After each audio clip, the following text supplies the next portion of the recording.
नमस्कार मु विष्णुप्रिय करसुदा पट्टनायक। आज श्रीपंचमी अभिनंदन तो सहित आज अधिकांश भैलेंटाइन्स डे पालन करती से खास मो स्वरचित कविता तो बिना से देव अबा न देव गोलाप ता स्थिति रे ही मो महकु थाए। से देव अबा न देव गोलाप ता स्थिति रे ही मो महकु थाए। ताको कही पारि नथिबा अथच अहरह भोगुवा मन तो आउ किछि लोड़ू थाए। से कहू कि न कहू ता हृदयर कथा मु किंतु कान पारि शुणुथाए सबु राति सबुदिन।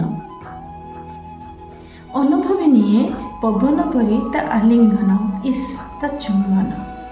बेले बेले भावे प्रेम पाई भी कौन दिनटाए निर्दिष्ट थाए कि केमिति से ही पारिबो केवल गोटाए दिन जहाकु नहीं मुझे संपूर्ण बंचिबी चिरदिन।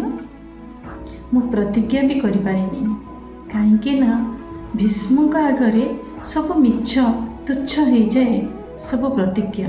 तेणु संकल्प करिछि जहाँपाई उद्दिष्ट ए जीवन तापाई सबुदिन समर्पित हो ए देह ए प्राण।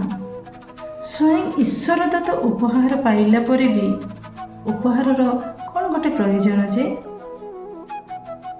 कहीं के जानी हृदय भर्ती भल पाइबा थाई भी मु करि पारिनी सेमिति किछि आयोजन कि देखै पारेनी सीमाहीन प्रेम पाई मन केमिति धाई जाए योजन योजन। प्रतीक्षा करिपारे जन्म जन्म प्रतीक्षा करिपारे जन्म जन्म। प्रेम रे भी छाड़ी देई हुए निज पाद चिन्ह।